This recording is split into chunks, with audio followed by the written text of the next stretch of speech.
Hi welcome to Nanda kitchen. இன்றைக்கி நம்ம என்ன குக் பண்ண போகிறோன்னா உருளைக்கிழங்கு பொரியல் செய்கிறோம். அதுக்காக உருளைக்கிழங்கு வேக வச்சு எடுத்து வச்சுருக்கோம். மீடியம் சைஸில் ஒரு 4 உருளைக்கிழங்கு எடுத்து வச்சுருக்கோம். பச்சை மிளகாய் ஒரு 3 பச்சை மிளகாய் கீறி வச்சுருக்கோம். ஒரு பெரிய ஆனியன் எடுத்து சின்ன சின்னதாக நறுக்கி வச்சுருக்கோம். பூண்டு நசுக்கி வச்சுருக்கோம், ஒரு 5 பூண்டு. கருவேப்பிலை தேவையான அளவு. மீடியம் சைஸில் ஒரு தக்காளி எடுத்து நறுக்கி வச்சுருக்கோம். வாங்க இப்போ எப்படி செய்யலான்னு பார்க்கலாம். எண்ணெய் ஊற்றியாச்சு. எண்ணெய் ஹீட் ஆனது கடுகு போட்டுக்கலாம்.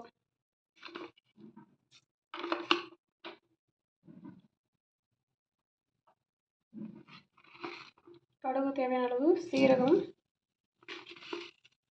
உளுந்து கொஞ்சம், கடலைப்பருப்பு கொஞ்சம் நல்லா பொரிஞ்சு வரட்டும்.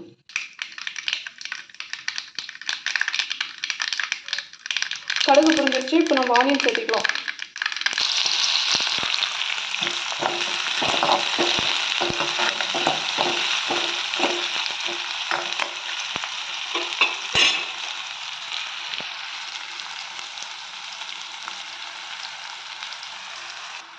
இப்போ நம்ம பச்சை மிளகாய், பூண்டு, கருவேப்பிலை சேர்த்துக்கலாம்.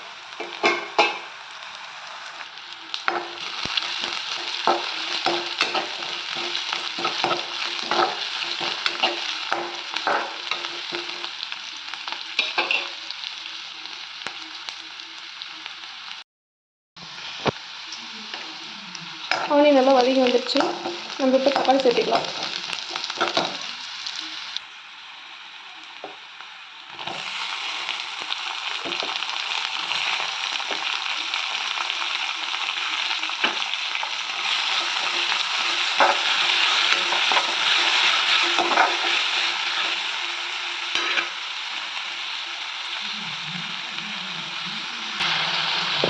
தக்காளி வதங்கிறதுக்கு லைட்டாக சால்ட்டு சேர்த்துக்கலாம். நம்ம கிழங்கு வேக வைக்கும் போது லைட்டாக சால்ட் போடுவோம், ஆனால் கம்மியாக போட்டால் போதும். இல்லைன்னா அப்புறமா கூட சால்ட் சேர்த்துக்கலாம், கம்மியாகவே போட்டுக்கலாம்.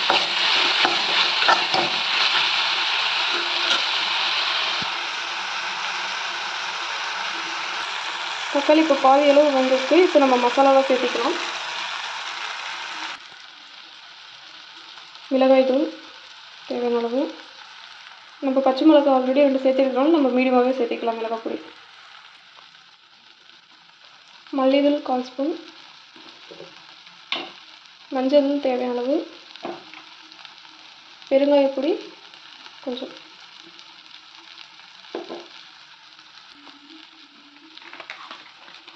மட்டன் பொடி கொஞ்சமாக, இது டேஸ்ட்டுக்காக போடுறோம். இது நம்ம கரம் மசாலா, கறி மசாலா, சிக்கன் மசாலா எது வேணால் சேர்த்துக்கலாம். சேர்த்து நல்லா மிக்ஸ் பண்ணி விட்டுக்கலாம்.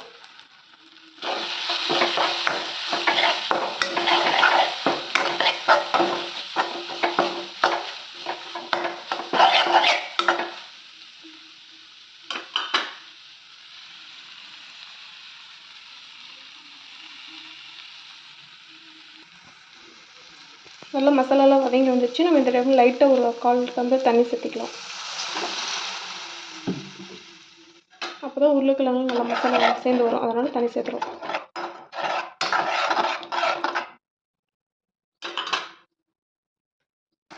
இது தண்ணி கொஞ்சம் சுண்டி வரட்டும். அதுக்குள்ளே நம்ம உருளைக்கிழங்கை மசிச்சு வச்சிடலாம். ஒன்றா பாதி மசிச்சுக்கலாம். நல்லா ஃபுல்லாக நைஸ்னால் மசியணுன்றதில் சும்மா லைட்டாக மசிச்சு வச்சுட்டு காட்டுறேன் உங்களுக்கு. இந்த அளவில் இருந்தால் போதும். மசாலா நல்லா கொதிச்சுட்ருக்கு.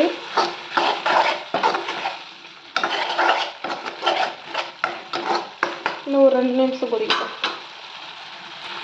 2 மினிட்ஸ் ஆயிடுச்சு. அந்த இப்போ உருளைக்கிழங்கு மசிச்சு வச்சுட்டு சேர்த்துக்கலாம்.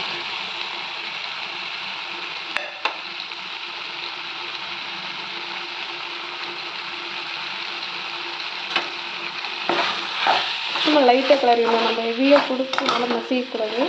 சும்மா லைட்டாக கிளறி விடலாம்.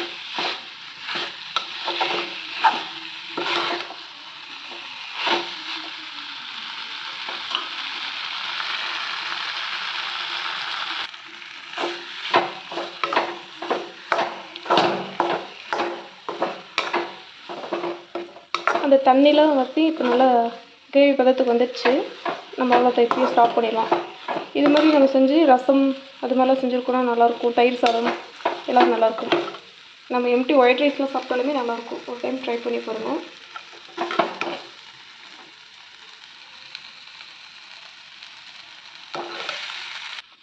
உருளைக்கிழங்கு பொரியல் ரெடி ஆயிடுச்சு. அவ்வளோதான், மல்லி இலை இருந்து தூவி இறக்கிற வரைக்கும்.